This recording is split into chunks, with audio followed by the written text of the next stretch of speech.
Hey everybody. So I wanted to come on and give a little message that I received today. Every day I try to journal and do a little card pull for myself for the day, and since it's Monday I decided to do a full spread for the week, but I'm not going to talk about the whole week, so I'm just going to talk about today's, because I feel like this message really reflects out into the collective as well, not just with me, which is so the case always when I do my pulls. So today's card was the Three of Earth, Three of Pentacles, however you want to see it in tarot. And when I first looked at this card, I saw collaboration, planting seeds, working with others, coming together, connecting more with Earth, and making preparations for things.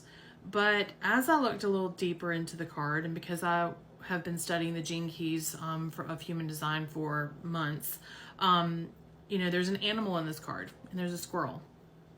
And the squirrel represents gate 36.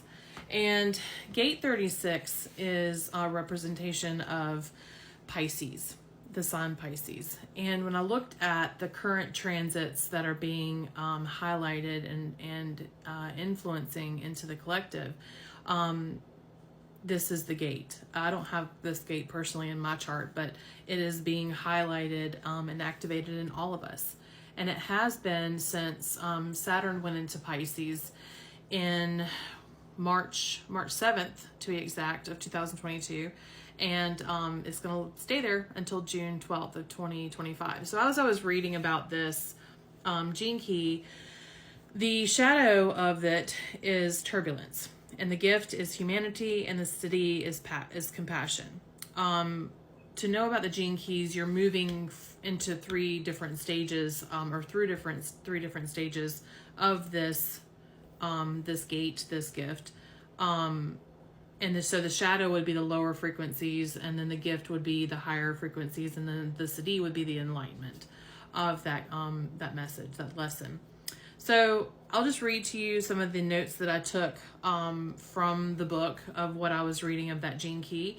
I won't bore you with the entire few pages that it talked about it, but I'll just give you some of the highlights that I put in here. And maybe this message will resonate with you. Maybe it will help you see things in a broader perspective of what's happening in the world on a grander scale, and then also what is happening within ourselves internally and throughout our relationships with each other. So just bear with me while I read my notes. And so I wrote down, this is a collective dark night of the soul, the darkening of the light. It creates turbulence in our lives through the media, propaganda, our relationships. It forces us to plunge into our fears, into the darkness. It challenges our sexuality and the guilt that follows that. Anything to do with the sacral chakra, sex, connections, bonds, creativity, all relationships, and what makes them. In the repressed nature, it shows up as nervousness, repressing our sexual desires and impulses. When resisted, it becomes nervous, terrified of change. It causes us to be unable to relax, sending those waves out into their immediate environment and into others, destabilizing the very things you are trying to keep stable. In the reactive position, it is crisis prone. When emotional turbulence is repressed, not expressed, with clarity and honesty, it continues destructive emotional situations. It looks like soap operas, what a soap opera would look like. Sexual affairs, chaos, and when you try to conceal and hide these things out of guilt and not acceptance of your true nature, it always comes back to haunt you. These people don't realize their ability to deal with their emotions and sexuality cleanly and honestly creates more turmoil. The dark night of the soul within us humans pulls us towards the unknown, offering us an opportunity to transcend our own suffering. If we don't break out of our own victim patterns and continue to resist, we will keep being shown the same lessons again and again. The gift is humanity, and this is what human beings suffering is really all about. It's our suffering that connects us all together. It opens our eyes beyond our self-obsessions and forces us to evolve beyond our selfishness, allowing us to open our hearts to life. It is a bridge for the higher bodies of humanity to move down into the lower planes and transform them. It conveys the image of Christ descending into hell and absorbing its frequencies fully into his own being. All human beings partake in this. Every emotional struggle we face is directly linked this aspect of our DNA. To embrace pain, you are actually trusting in your own strength and in life. Pain is here to teach us something. It is an invitation to accept your humanity in more depth and to feel the humility of living within a mortal form. The Siddhi is compassion. You now have compassion for self and others. That's where we're moving toward. So when I look at the world on a grander scale, and if you follow astrology, you know that Saturn has been in Pisces, like I said in the beginning, since March of 2022. And we have seen a lot of suffering, whether it be through illnesses, and in the shadow aspects of this gift, or this this gate 37, there is it shows up in illness. It shows up on the repressed, when you don't express yourself honestly and clearly, and own and accept your desires and your sexual nature, because I don't mean this in a sexual way. It's sexual nature shows up in so many different things, as I stated.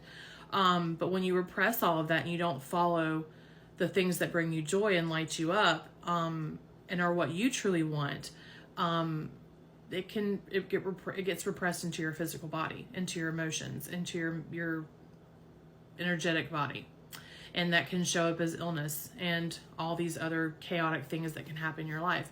So when you see that on a lower level, in terms of yourself and individually and in your relationships, the conflicts that we face within our relationships, the projections that we do onto each other, and then when you see it as a much broader picture, you can see that in the things that are going on in the world, with the riots and the wars and the just anger and pain that's being projected out into the world, and all the people who are suffering because of it.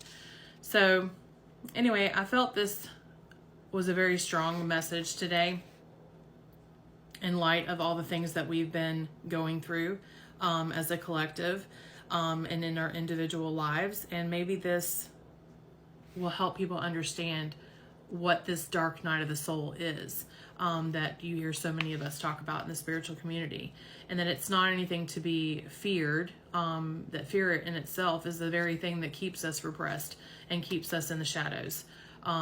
It's an ability and an opportunity to be curious about, why is this happening? How can I self-reflect inward to see, where all this is going? What is this teaching me? What is this about myself that I can change? And then when you start to do those things, those changes internally, it shows up in your relationships. It shows up in your environment around you, just because you're embodying that. And so then you become enlightened with a Siddhi of compassion, and being able to have compassion for yourself, and in turn having compassion for others.